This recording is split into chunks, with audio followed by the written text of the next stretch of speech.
పరిధిలోని ప్రజల ఆశీర్వాదంతో తప్పకుండా తాను ఎంపీగా విజయం సాధిస్తానని, ఆ నమ్మకం విశ్వాసం తనకుందని కాంగ్రెస్ ఎంపీ అభ్యర్థి ఆత్ర సుగుణ అన్నారు. ఈ నెల 4న ఎన్నికల కౌంటింగ్ నేపథ్యంలో జరుగుతున్న ఏర్పాట్లను ఆమె పరిశీలించారు. జిల్లా కేంద్రంలోని టీటీడీసీ కేంద్రానికి వెళ్లి ఏర్పాట్లను పర్యవేక్షించి సంతృప్తిని వ్యక్తం చేశారు. అనంతరం మీడియాతో మాట్లాడుతూ పేదింటి బిడ్డకు కాంగ్రెస్ పార్టీ టికెట్ ఇచ్చిందన్నారు. 75 ఏళ్ల చరిత్రలో మొదటిసారిగా ఓ ఆడపడుచుకు ఎంపీ టికెట్ దక్కిందన్నారు.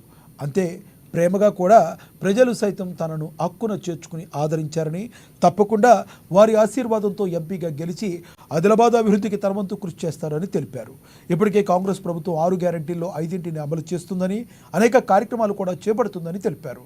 అవే తన విజయానికి దోహదపడతాయని, ఖచ్చితంగా ఆదిలాబాద్ పార్లమెంట్ గడ్డపై కాంగ్రెస్ జెండా ఎగరడం ఖాయమని ధీమా వ్యక్తం చేశారు. ఎగ్జిట్ పోల్స్ అంతా భోటకమని కొట్టిపారేశారు.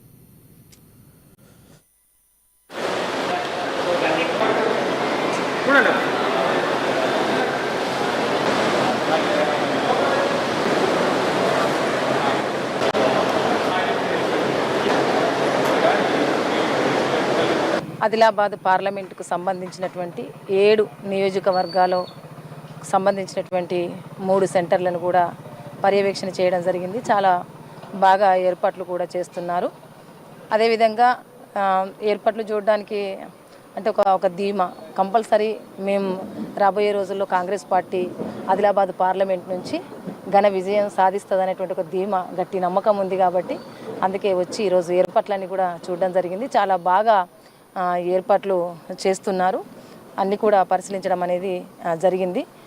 రేపు పొద్దున్నే 6 గంటలకి మా అందరు కూడా ఏజెంట్లు కూడా రావడానికి ఈరోజు 5 గంటలకే వచ్చి అందరు కూడా ఇక్కడే ఉండి రేపు పొద్దున 6 గంటలకి మరి అన్ని నియోజకవర్గాల వారిగా మరి ఏజెంట్లను కూడా ఏర్పాటు చేసుకోవడం జరిగింది. ఆ ఏజెంట్ల వారిగా కూడా అందరూ 6 గంటలకే ఇక్కడికి అందరూ చేరడం కూడా సిద్ధంగా ఉన్నారు. మా ఏజెంట్లు అందరూ కూడా అన్ని ఏర్పాట్లు చక్కగా జరిగినాయి. ఈరోజు చూసాం మేము. తప్పకుండా గెలుపుపై ధీమా ఉంది కాబట్టి అందరికన్నా ఫస్ట్ వచ్చి నేను ఇక్కడ చూడడం అనేది జరుగుతుంది. రాష్ట్రంలో మా ప్రభుత్వం ఉంది, కేంద్రంలో కూడా రేపు మా ప్రభుత్వం ఏర్పడబోతుంది. రాహుల్ గాంధీ గారు ప్రధానమంత్రి అవుతున్నారు కాబట్టి అందుకనే ఆదిలాబాద్ ప్రజలందరూ కూడా సబ్బండ వర్గాల ప్రజలందరూ కూడా ఆదరించి హక్కున చేర్చుకున్నారు.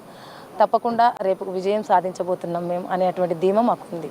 ఆదిలాబాద్ పార్లమెంట్లో కాంగ్రెస్ పార్టీ విజయం సాధిస్తుంది, కాంగ్రెస్ అభ్యర్థి విజయం సాధిస్తాం మనం తప్పకుండా అనేసి చాలామంది కూడా వచ్చి మాట్లాడడం జరిగిందన్నమాట. తప్పకుండా మాకు ఆ ధీమా ఉంది. ప్రజలందరూ కూడా చైతన్యవంతులు. కాంగ్రెస్ పార్టీ గెలవాలి, కాంగ్రెస్ పార్టీ అభ్యర్థి గెలవాలనేటువంటి ఒక ధీమాతో ఉన్నారు. మన ఢిల్లీలో మరి రాహుల్ గాంధీ గారు